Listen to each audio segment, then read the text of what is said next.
Well, I would really love to tell y'all that things are getting better on the Jason front, but no such luck. I felt like for the first month, I was above my body just watching all of this happen, and I didn't really have a clue what was going on. And honestly, I really didn't. Um, we have officially lived in the house, the new house, longer than Jason lived in it. And as simple as that sounds, it's kind of odd. Like, it's like, I don't know. It's just saying it out loud is just weird. I feel like now my body, and like my body that was above me, is like kind of joining me. And so now it's like whatever that is like, it's me. This is me. And it feels more lonely and more empty than it did before because I guess because I know like now it's becoming real. It's almost like I was in shock or something. And after someone dies, you have so much stuff to do, like, getting their names off of stuff and making sure their identity's protected, and you sending death certificates out and paying bills, and, just everything has been a whirlwind. And I think, yeah, it's just been a whirlwind. Now it's getting quiet, and Jaden and I are still here. She took a leave of absence for work, from work. She just couldn't settle back in. I mean, she was having to nurse her daddy every day. Like every time she went to work, she had to, play nurse to him because the people that she deals with every day were just like her daddy. So that proved not to be the best situation. We knew it could go either way, but she's okay, and she's spending extra time with her boyfriend and his family, and then us, of course. But I think she just went back to work, and we're still kind of trying to figure out the new normal. I think right now it's just I'm homesick no matter where I go, and I'm just homesick for him. I just want him to be here.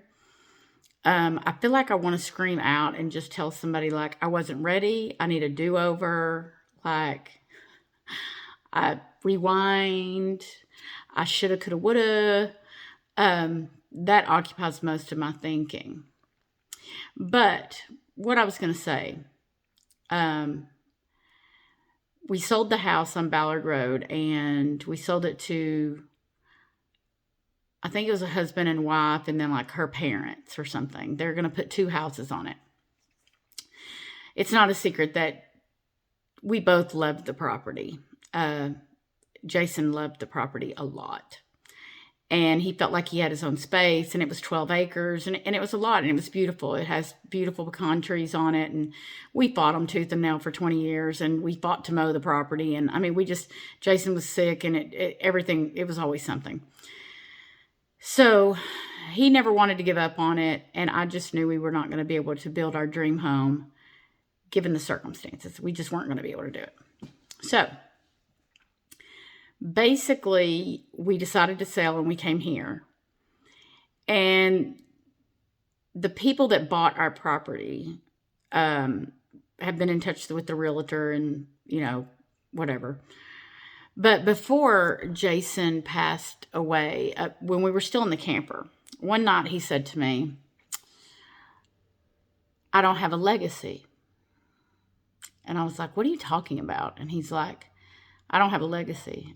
And of course I said, you can't spell legacy. But anyway, I said, sure you do. You have your children, and your children go out in the world every day, and they're who they are, and they were raised right for the most part. And we expect them to act right, and we expect them to do great things. And I mean, your legacy is going to live on through them. And I don't know. I mean, I think he was okay with that answer, but he just kept harping on this legacy thing. So for whatever reason, we ended up getting on Camper Chronicles, and we talked to people about donating organs and being a live donor instead of just waiting on, when you die, just actually trying to save someone's life, real time. Like right now, go into surgery, give up your organs, whatever, if you were a match for somebody. That was very, very important to him. And every time we went to the hospital, they pleaded with us to, bring awareness, because a lot of people, especially African American people, don't donate.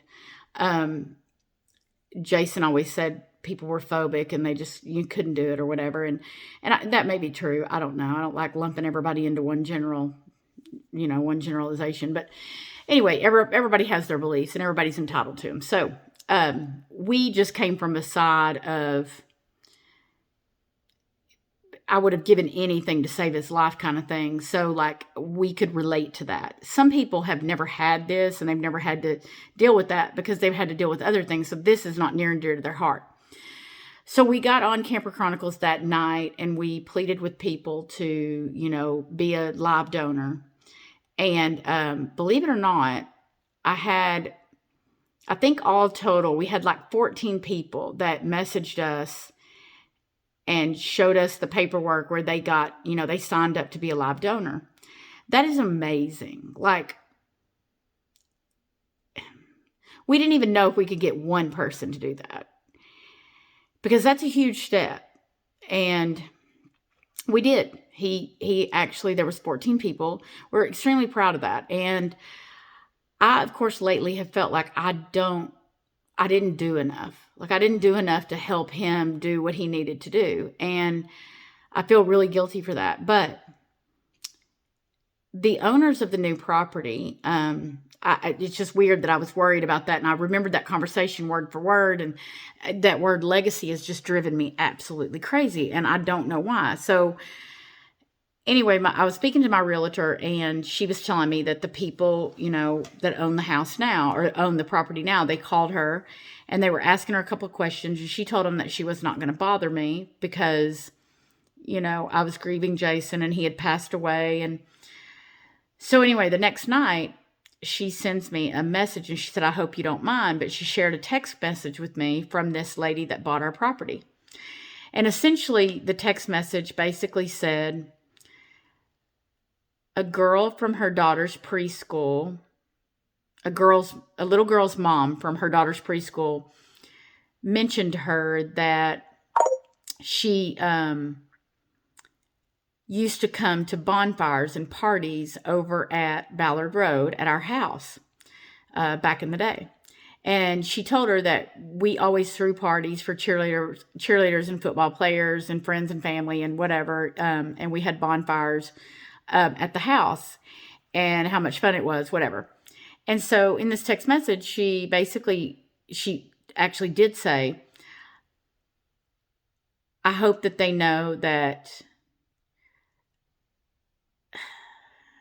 we plan on being just as generous and accommodating as they were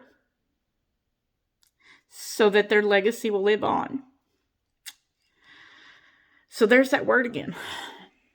But I felt like it was confirmation that, we did do enough and people did notice and he didn't die without a legacy and he made a difference. So that was extremely comforting. And I think it just goes in waves. 1 minute it's good, 1 minute's bad, and I'm on to the next, whatever it is. So, he did have a legacy, and I am extremely thankful to all of you, all of the people that really, some people weren't even able to be a live donor because of health issues and stuff. But just them messaging us, because I think we had like 40 responses total. And of the 40 responses, 14 people actually went through with it and became a live donor. And that means the world to us because I'm a bone marrow donor and I've waited on the call and I haven't gotten the call. I've been a bone marrow donor for like over 15 years. And I always say, I've known 4-year-olds that have died of leukemia or this or that just needed a bone marrow transplant, and their odds would have been much greater. So in my opinion is, if you could do it, why wouldn't you? Because you're using that bone marrow, like you need all of it. No. Um, so it's something to think about, but I think the fact that we kind of pushed that forward and changed, hopefully out of those 14 people, it will actually someday save someone's life that is near and dear to somebody. Because when you're in this situation, you would pretty much, I said often, and I meant it, I would have changed places with Jason in a heartbeat, but I think that everybody that loves somebody, I think that's just the way you feel. It'd be no different if I had a kid sick. Of course I would change places with them. So, he didn't die without a legacy, and that makes me happy, but I still miss him. I still wish he was here selfishly, but I know he's not suffering. So, that's my update, and if you're interested in saving lives, please become a bone marrow donor or a live organ donor. It's definitely something to look into, and you never know. There's maybe somebody really, really sick waiting on that organ, and organ transplant is amazing in the fact that it gave Jason and I 8 years to travel, to live a normal life in the middle of all of this. In this 23 years, 8 years of that in the middle, we lived life to the fullest. We did everything we wanted to do. Maybe not everything, but we did a lot. And for him to not have to worry about dialysis anymore was, it was amazing. So a lot of that was spent with our kids at the end of them growing up and everything else. So I encourage you to do it. I know he would too if he was here, and we are very, very thankful for y'all. So that's my update. I hope, I don't know that it'll get easier, but I'm hoping someday to tell y'all that there's a light at the end of the tunnel, but I don't know. Right now, I feel like it's a train. So, I hope all of y'all are having a great day and you have a great weekend. And thank you again for all the thoughts and prayers. That's probably what's literally getting me through right now. So we really appreciate it.